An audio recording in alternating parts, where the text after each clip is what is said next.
So I'm making this video, um, just to kind of vent, talk about a few things. I haven't really been making videos in a while.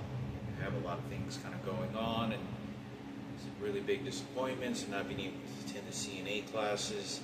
So I have to wait a couple of months to try again, and apply for the CNA classes. Haven't decided yet whether I'm going to move here. Maybe probably a really good chance if I find a good place where it's nearby the college and figure out transportation. I was like, well, if I spent $400 or $500 on a scooter, really nice scooter, is it worth the danger? Because it's so dangerous riding a scooter, especially when the cheap ones. I haven't rode the better ones with the thick thread suspensions and wider boards, which is probably would be much more safer.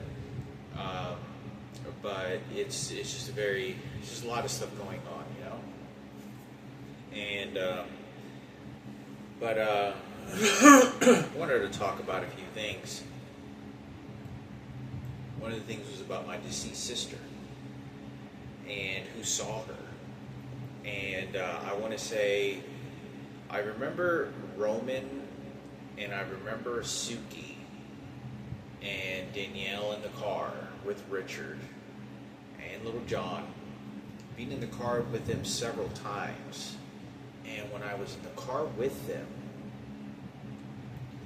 I remember very distinctly this girl who was my sister was walking in her outfit, or her clothes. And I only see, weird thing is that I only saw this girl wear blue jeans just a couple of times. This is one of the weird things too, as well, is I only saw my sister, and I always thought that was kind of weird. She wore blue jeans just a couple of times. A few times she had to wear blue jeans, and I didn't understand why. I don't know if it was like a dress code. Usually they had her in a different type of outfit, clothing, because she could she had to be, sort of flexible. So anyway, I remember, pulling up, and I remember very distinctively looking at them, because I thought they probably think this is my sister, which it was, but I had no idea. And I look, and I remember just looking at, and for people that have never seen somebody who has Down syndrome or like a serious illness, like a very serious illness, when you're a kid, it's a very big shock. Even to adults, people just stare. Like if like you see this stuff on TV all the time, like the two-headed twins, people with two heads on a body, or three arms or something like that. There's people are just healthy in even circumstances, but their bodies are born so much more different, and it always draws attention. And and I very distinctly remember just looking at this to see how would they react. Looking at their faces and eyes is how I would look at them to see, and I would look how Suki would look, and Roman, and and I remember, and I remember,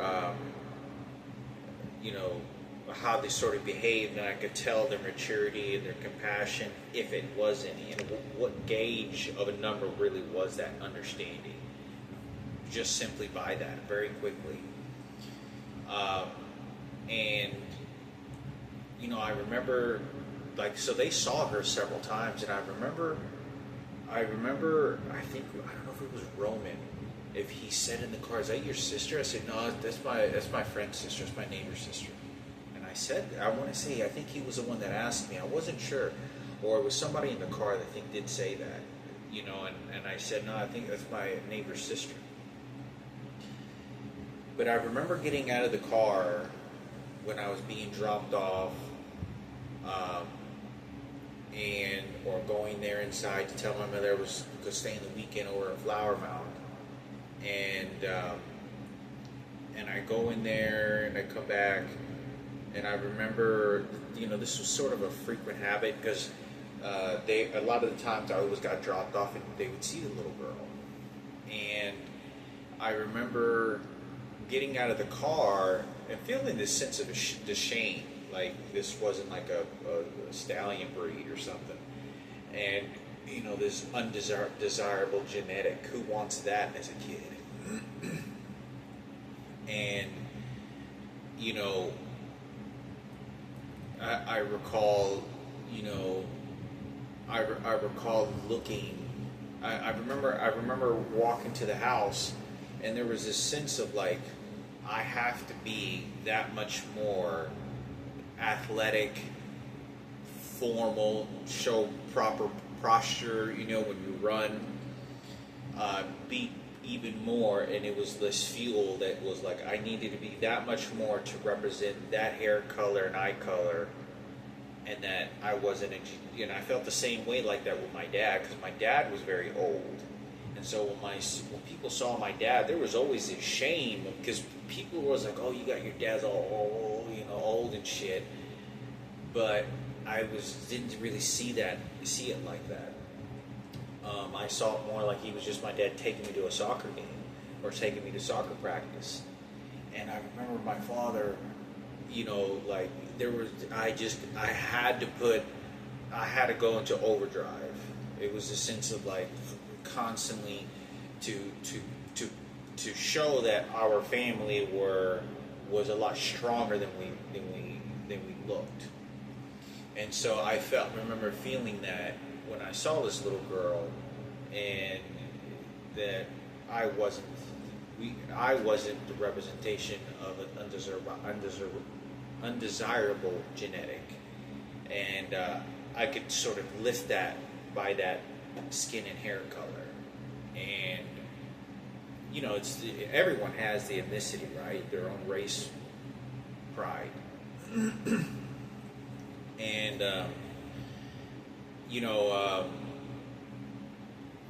it to me, I remember that. And I remember Jack and Danielle.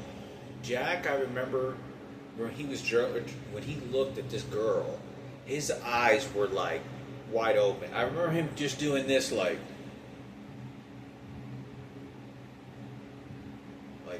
just didn't say anything. I never really saw his eyes ever do it. I mean, he was just staring, like,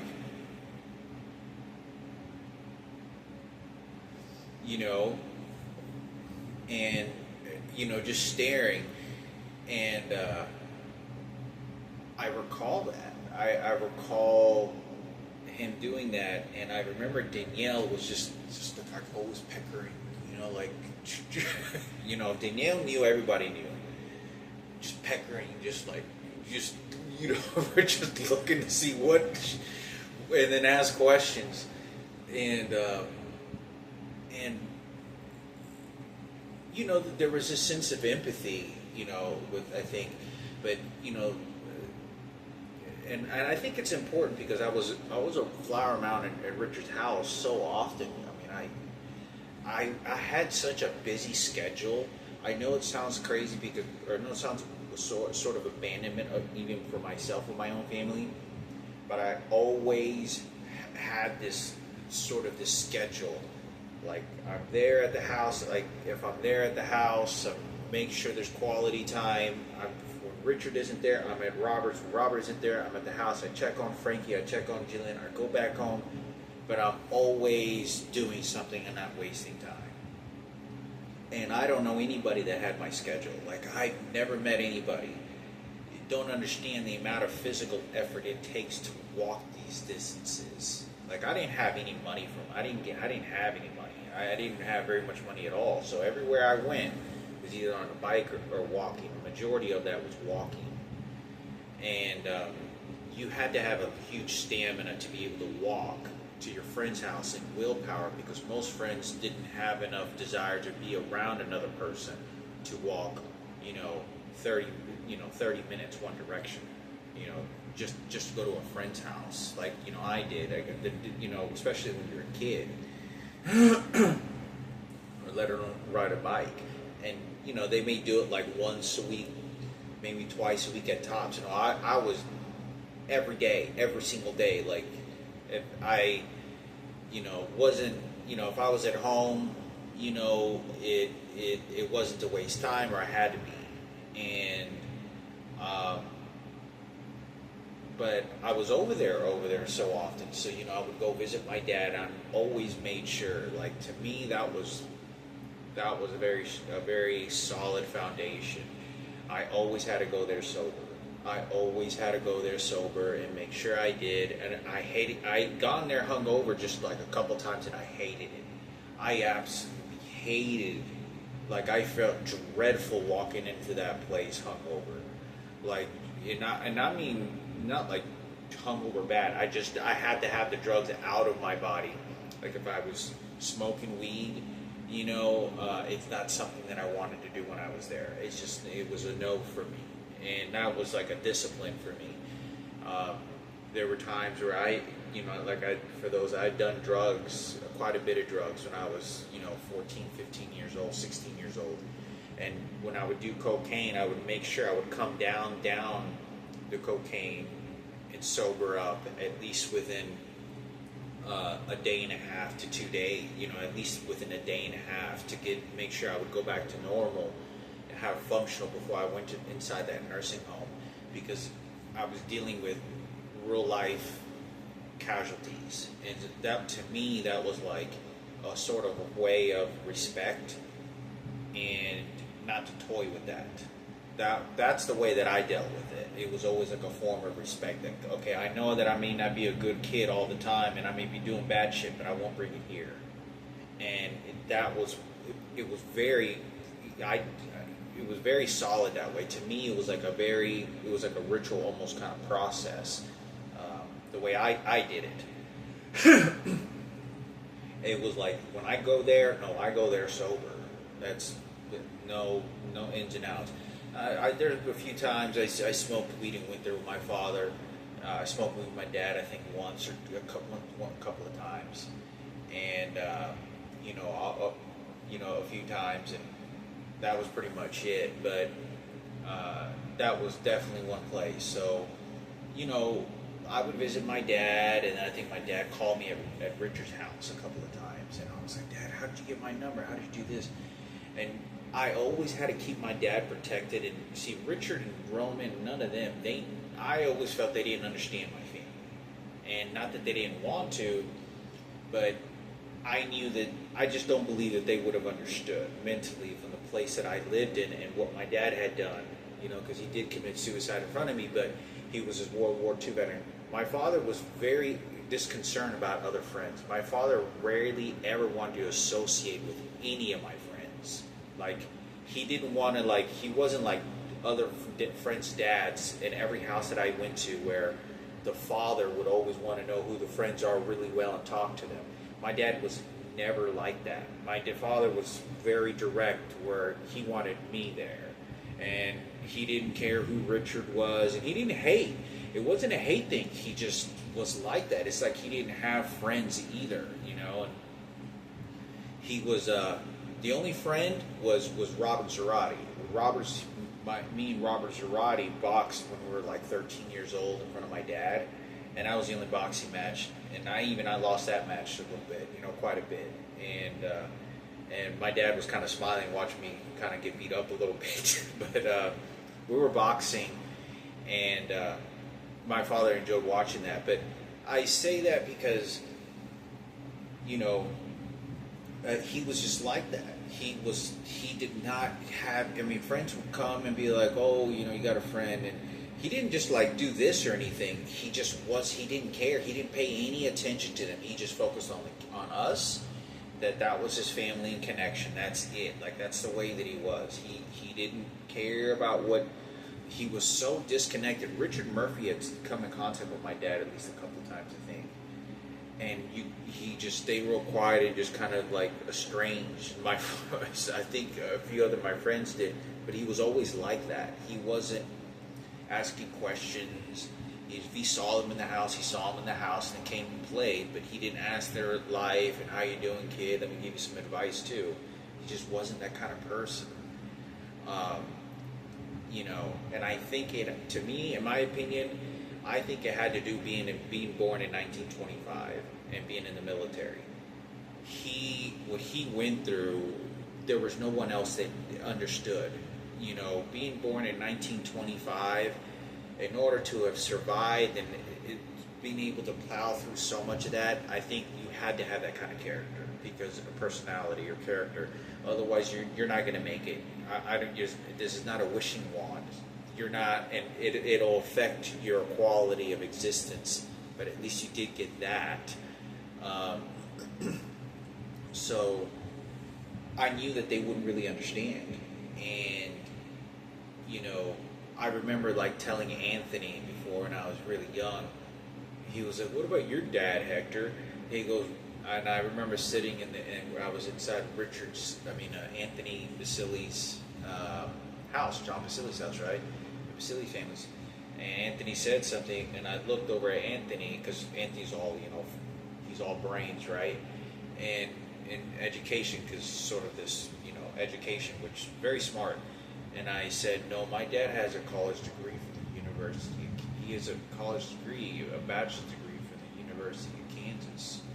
And for me to be able to speak those types of words didn't really relate to people, him and other people, of what education or what these things were, right? Because I'm 14 years old and I didn't really make very good grades in school or was academic hungry. And I recall that. And so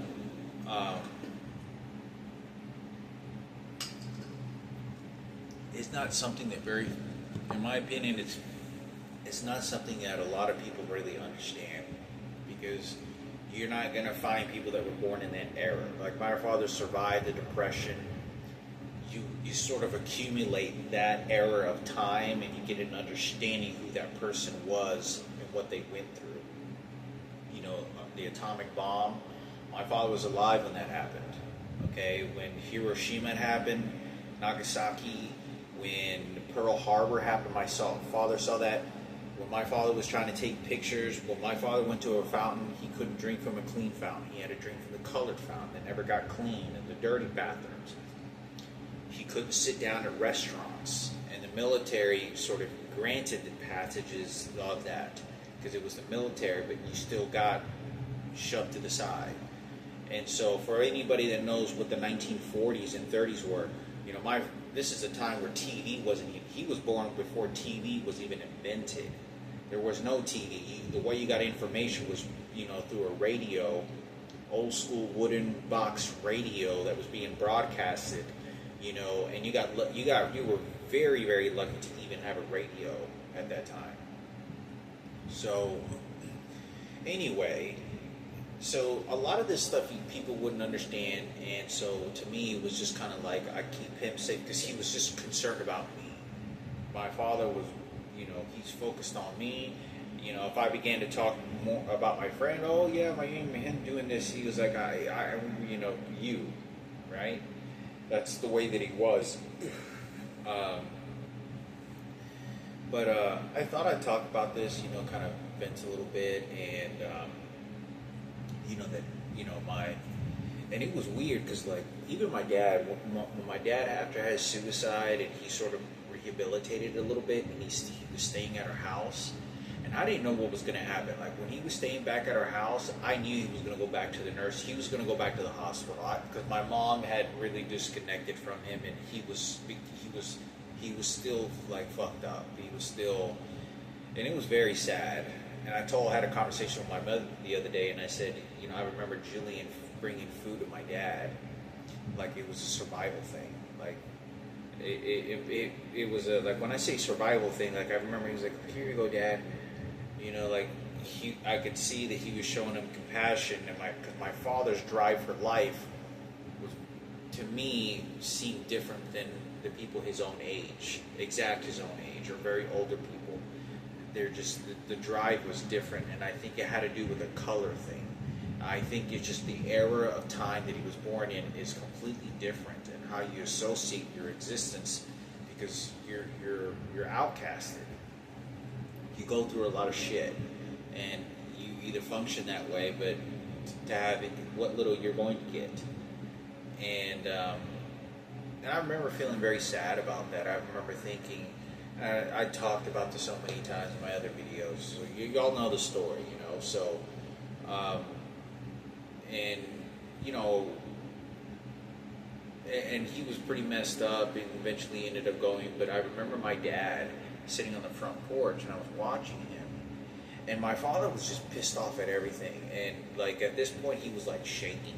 You know, he was like smoking a cigarette, you know, on the front porch, and he was just like, it was one of the most weird. It was one of the most kind of frightening moments being around him. And I remember him like just looking, and I remember him looking over at my sister, and he was looking at her like fucking pissed at the fucking world, like a fucking rage mad. And I was trying to look at him, and you gotta understand, like Ivan and this little girl don't ever talk to my dad. They don't talk to my mom. They just do their routines, and they just happen to be out there. And I remember my dad's like, "Oh, another problem, huh?" And he wouldn't breathe hard. He never breathed hard. But I remember him just looking like, and kind of just like angry at this little girl, like she had done something wrong. And I knew by looking at him, it wasn't because of her. It was almost kind of like, it's almost like people, I guess he had believed somebody else was throwing him another problem, and then this happens to him.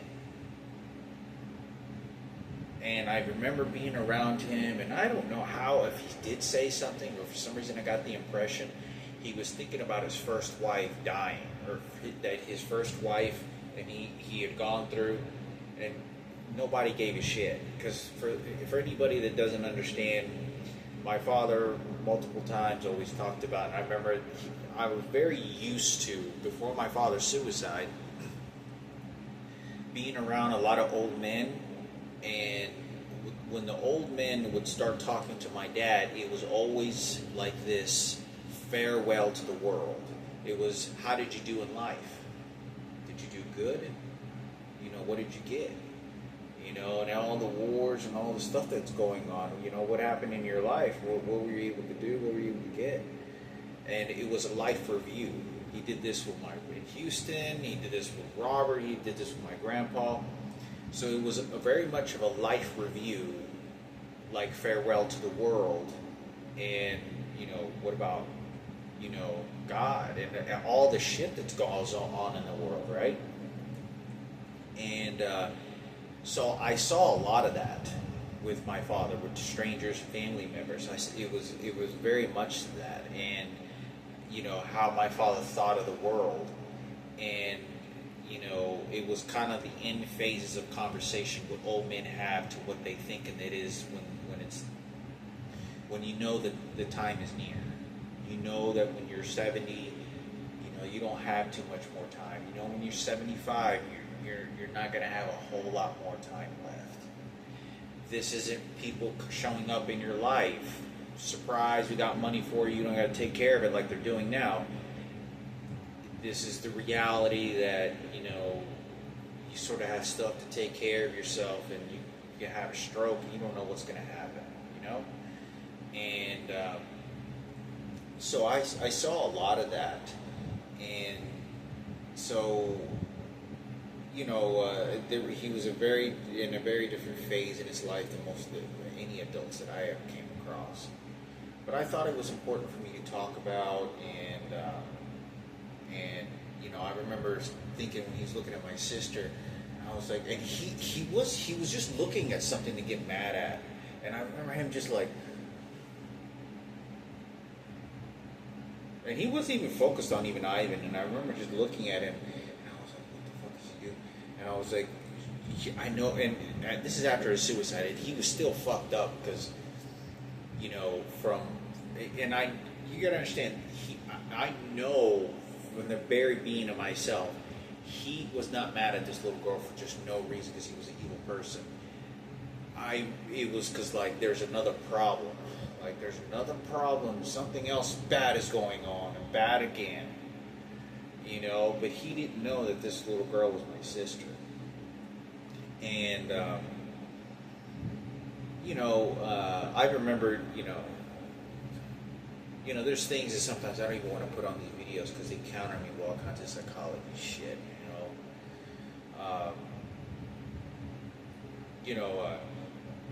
But yeah, I remember he just radiated really frustration and like it's almost like I remember like he was so angry that because my father used to always say when I was growing up, what it would have been for somebody to have at least helped me. I had to pay for everything I ever had in life. Everything I ever had to do in life, I had to pay for. I had to work for a living. I had to pay for. Nobody gave me nothing in life. Nobody gave me nothing. I had to go to work. Nobody gave me. Would have been somebody to give me something. And I remember him saying that several times.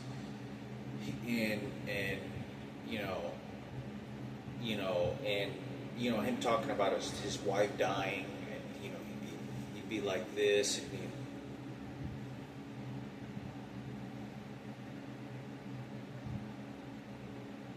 and you could see he was talking, with in Houston, with my brother, with his brother at the time, who ended up doing what he did, and I recall that.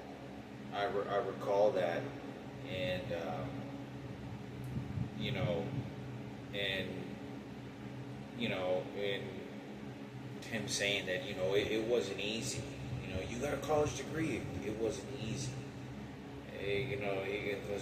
When he would look, I remember him speaking to John Palomo, and he looked over it, and he looked at him like, you don't know what type of hell this shit I went through. And it was like, you think it's just this is a very different era of time. It's very different than it is now, but that's a very different era of time. You're alone in this one. You got your gay community members, and that's what's helped him pivot through that. But you're alone on that one. And he was the only one out of the Mexicans that got a degree. The other ones didn't, because I asked my dad who these two guys were that were sitting next to him, one on each side. And there's photos of them where they're sitting in a jail cell, like a fake jail cell, making a funny photo picture. And this is how Julian's name came about, because one of the guys' names was, I think, Julian. I think one of these guys were. Or it could have been someone else, but I think it was one of these guys. And I asked my dad who these two guys were, and he said they were really good friends of him. And I remember the way that he behaved when I pointed out, and I said, who's this guy right here? Who's that Mexican guy right here? And he goes, yeah, I remember that. He goes, they were really good friends of mine, like he really admired it. They really helped him pivot through that era and what he was going on. And I asked him, I said, did they go to college too? He said, no. He goes, no, they weren't going to college. They were just listening to the Navy. So my father was the only one that I knew for a fact, because I would ask my dad, right?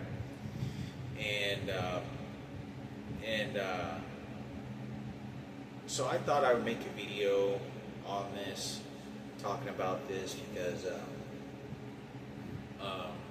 it's worth me talking about. And I remember no one ever asked me. I remember Richard looking over at that, and believe it or not, Andy Hoppan, Drew Greenway. Who else? Andy Hoppan, who sadly died of a motorcycle wreck many years ago. I was his biggest rival. I talked about this. God rest his soul. He had passed away. God bless his family. And anyway, Drew Greenway and Mike, I talked about the racist shit and being spit on and all kinds of shit. I couldn't even, I remember Ivan walking up and down the sidewalk, and I remember them just staring at this little girl, like Andy Hoppan, Micah, and Drew. Very specifically, not so much Drew, but Andy Hoppan, and then Micah. Right after would be second. That probably follows. Just kept on staring. They would coast on their bicycles like motorcycles or some shit, just rolling.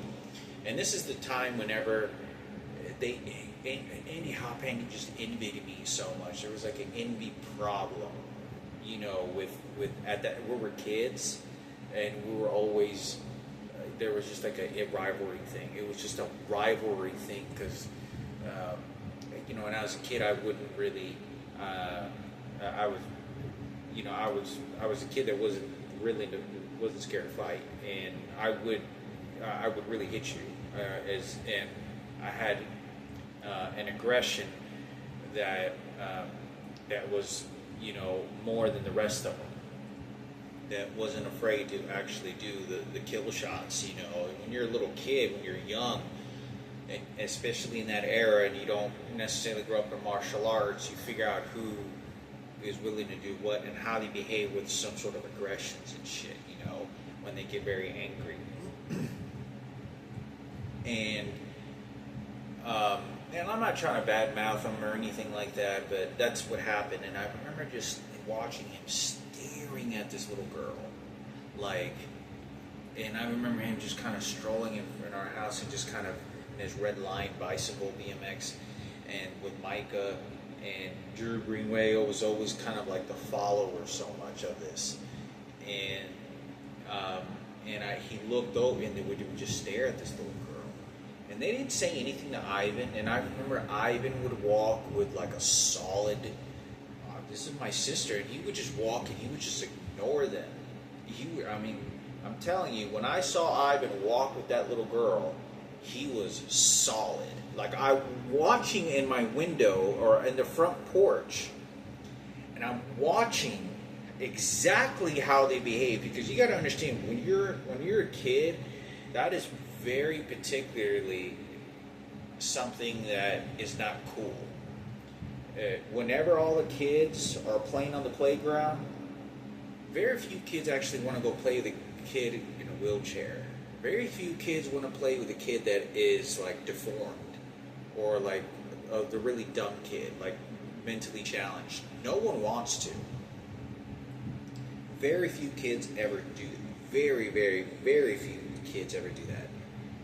And I remember watching how solid he was as he would walk. And he was bigger than these kids, but I remember it was a sense of like, this is my sister, and we're going to walk. And I remember that. And I remember looking to see how they would behave. And he was just looking and staring at this little girl. And Micah as well. And, you know, and it was so weird because once they saw it, because there was a situation, and you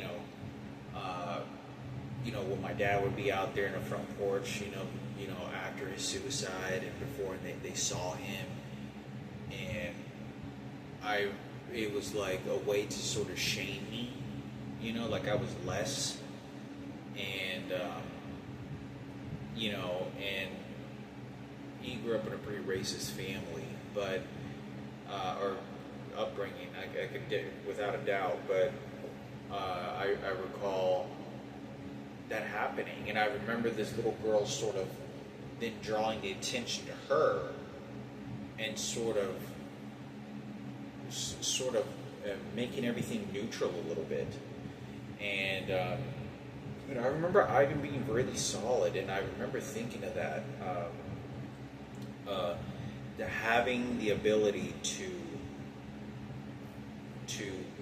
have that type of maturity at that age, dealing with that type of severity of disability, because he had already been walking with this girl for a very long time. But this is not a cool thing that you're doing, okay, to the world of other little kids. Like, this is, especially when you're trying to find your place, and you have a lot of friends, and you want to be popular, and you know, among these 7 or 8 year old kids, or these 10-year-old kids, and it's a very, you know, it's a different era, time of your social environment, how you're developing, and that particularly is it because you know, for everybody knows, being the dumbest kid in class is not the coolest thing, okay, and that's not what nobody wants to be, the stupid kid in the class. and all the kids that make all the different sounds of what retard is. It's use the word, hey, retard. What are you doing, retard? You're retarded. That's a frequent word that's always used, and it's also very much associated with Down syndrome, particularly. But those are some of those experiences, and but I thought I'd share something just lightly what those experiences were, and yeah, I was like, I remember Jack and Suki, and I remember Roman. I remember just looking directly at them to see, and they were like staring at her, like, because you don't ever see that type of deformity. Like, if you looked at my sister, her face, the structure of the lining of the face, her eyes, her nose, the way that she looked, the hair lining and everything, she looked like she was definitely premature, and premature built, a lot smaller than she's supposed to be, and she was a lot smaller than she was supposed to be, but she looked deformed. The fact that she's sort of hanging off of Ivan's hands, and to see somebody walk with that type of crooked legs and arms, and you see a little kid like that, you don't see that very often. I mean, there's not very many places where, I mean, even anywhere that I've ever been, as much as I've ever been traveling, walking, my legs have ventured into the world of Earth, just walking so much. I've never come across that casualty in any environment that I can think of. I've seen kids in wheelchairs that was like a couple, like right around the corner, but like in a wheelchair, but nothing like this. I never saw a girl that was that deformed and it be like shown to the public. Like usually a lot of these kids go to these special schools or stuff like that, which she did. Let alone you see her out in her front porch sometimes. But I thought I would talk about what these experiences were. And I'm not trying to put this on any kind of whatever, if you think this leads over to Richard or whatever, I mean, the Murphy family, because they treated me very well. To me, that family was champions. There were, without a doubt to me, that there were champions. There were, they were smart here, very smart, and very challenging, and to perceive life and to take life by the horns. That you go out there and you make it happen. Go out there and you make it happen. You defend yourself, box. Protect yourself. Be better than be better than that other person. No, you are better than that other person. So it was sort of that, challenging to be the badasses, right? Above everybody as much as you can get it. So you don't get really lucky in life enough to sort of come across people like that, especially since I was his kid, to sort of, take you under his wing and sort of give you some guiding paths when no one else is around. I mean, we would go hunting. You gotta understand, we would go hunting, shoot guns and shit. He trusted me with a handgun at 14 years old. 14, 15 years old. I'm target shooting, killing ducks and shit. And to be trusting a weapon and gun is a very trustful thing to do to a 15, 16-year-old kid. You going out there and start killing animals with your friend. Make sure that's a level of trust. And so, and I, and Jack was always making sure he was always taking care of the house, and he was a workaholic like crazy. Like he could never stop working. Like, he always was, he was working on the ranch, cleaning it up, tractoring, cleaning up the grass, all kinds of things. And he would carry a gun to make sure we would be protected. This is a real story. He'd have a gun, and he to make sure that any time, because you never know what could happen out there in land, because there are boars and shit. You show up a boar and they're real nasty, and they'll show up and they can rip you in half. You're out there walking, get his daughter Danielle, get me, or get Richard, you come across a snake or something like that. And I remember going riding, you know, in these sort of jeeps and going, you know, going off-roading and stuff like that. When you experience that kind of stuff, you sort of get the sense of sort of this, you know, enforcement that, you know, you have a protector. You have somebody that is not just like the guy, but his best interest is to do what he needs to do and have the kids, you know, have a good time and do what you need to go do over there, you know? And that's kind of, but always given that guidance and then sort of had this family understanding of foundation. So I got to experience a lot of that and see a lot of that. So, but I remember very distinctly Jack looking at her. His eyes were just looking at her like, you know, in my opinion, the first thing I would think, it was just like, you never know that something like that could have happened to you, you know, like, whoa, you know, because his sons were like, you know, John obviously, and, you know, they caused a lot of problems and shit, but, you know, I used to be around in the whole situation with, you know, I saw a lot of the entanglements of like fights, like family fights that you would never see with other family members within each other, you know, John was always a huge ruckus to everything, and his dad was like, "How you put it?" He goes, "John, behave yourself," you know, like he was always Jack was always trying to keep the family in order, keep the family in order. Like, we don't behave all crazy and people. We're in order here. But let him free and do whatever he wants, like, and but yeah, I thought I'd make a video on that. And and it was crazy, you know. I'd seen and been around a lot of crazy shit, was told a lot of shit. Like, I remember, I don't know if John Murphy still remembers this, but they went to Medieval Times many years ago, and Richard and Little John used to go there all the time, and which is like, you had to have big money to go there to begin with. And they got a bunch of maces and axes and shit. Like, they went and got the tools, the fucking real life shit, like a real mace. Like, back in the day, in the medieval times, you see gladiators and shit, they had swords, and they had, in fact, as a matter of fact, he got this shit, he used to put it behind his TV, and it was a real life, like, medieval fucking sword. Like, real sword. And so for the kids, he bought them an axe and a mace, and it was like you ever seen a medieval during that era of time where men would go into Vikings would go into battle using a mace, and they, you know, bam, and they would fight each other to the death. That he would actually had a fucking real mace, and it was like for the kid, it was like a miniature one for like the kids, but it was real, and he had an axe that had like a point to it, to the back. And the front had this curve, like it could slice or it could pick on the back side of it. And it was like a slice axe kind of mixture.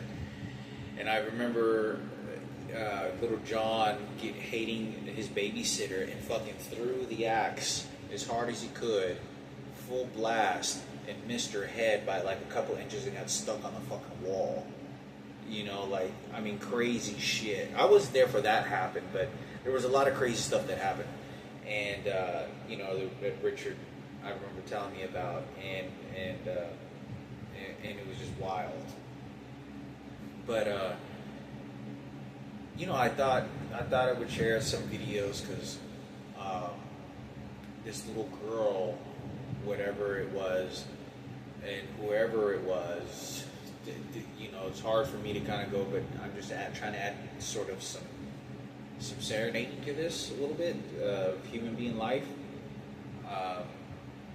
You know, but I thought I'd share that. You know, I thought I'd share that.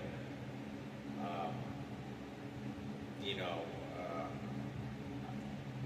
I can still remember the way Richard and Roman and all of them looked when they looked at her. I mean, they literally like were sticking their like all through the windows, like. What does that look like right there? That's what is look. And they would just stare like.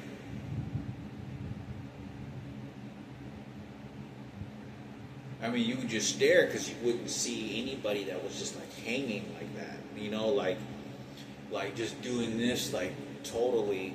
You know, especially the way this little girl walked. It looked like she was completely in the own existence of what little brain function that was going on in the world that she was living in. And I'd always kind of see her do this, kind of like, always with her hands, but yeah, I thought I'd make a video on that, and